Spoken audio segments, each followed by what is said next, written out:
Welcome back, everybody. Do you need some assistance when it comes to all things green?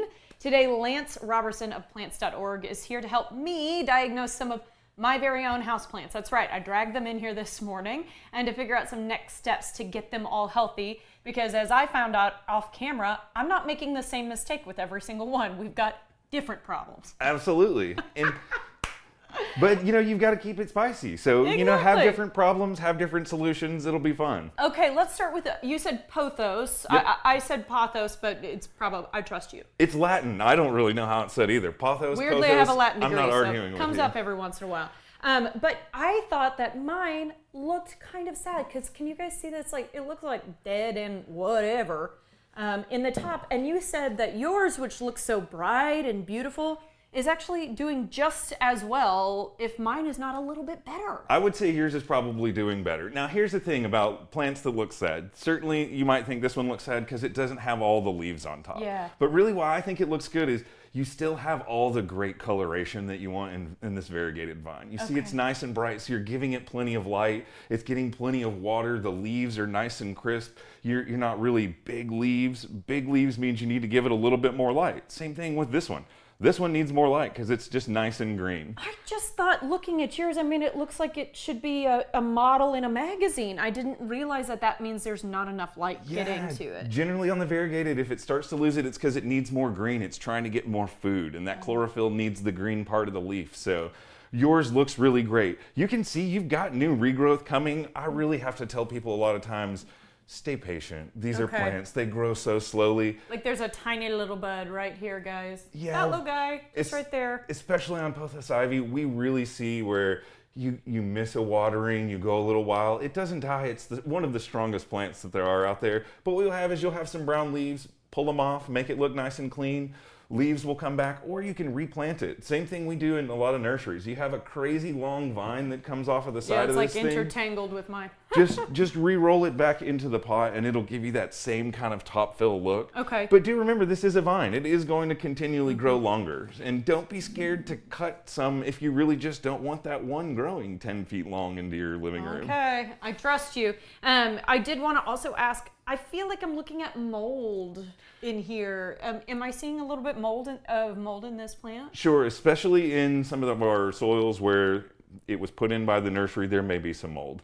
Do you know what I'm gonna own up? I sometimes, from the water I've been drinking, dumped it in, and then I thought, oh no, it's bacteria from my mouth. Unless it's really growing wild, unless it's coming out of the soil, unless you start to see mushrooms, generally it's not a huge problem. Let them dry out and most of the spores will die, the fungus will go away. If you really don't like the coloration, you can certainly change the soil and it will help. But most of these aren't going to hurt plants. The only thing you may have to fight is some fungal gnats, because fungal gnats eat fungus, and that's type of fungus. So getting rid of that may help remove some of that. Okay, so this next plant, I want to give a shout out to Frances from 50 Floor. She gave this to me probably 5 years ago. This succulent is so happy. It has grown like wildfire, at least in my opinion. Now you tell me, is it dying? No.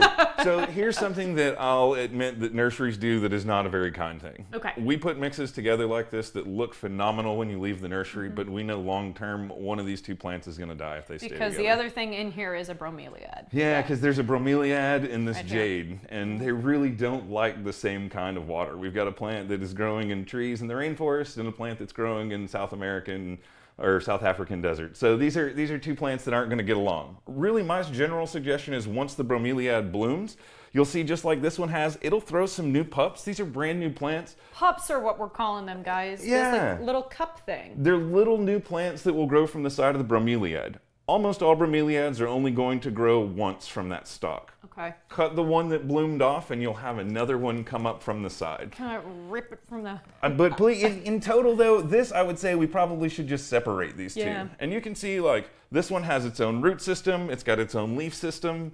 This is what will come out, and you'll still have a whole complete plant in there that will be able to go through its blooming cycle. And something that you told me, even though this looks really dry, is that I want to keep this soil moist and that the water should actually go not directly into the soil, but into the cup, right? Sure, there's a little water that's needed in the soil for these plants as well, but really what's very important is in the center of the bromeliad, we need to add some water.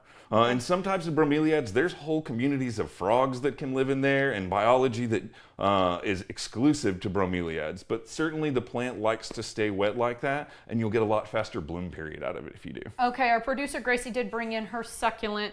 Looks half dead.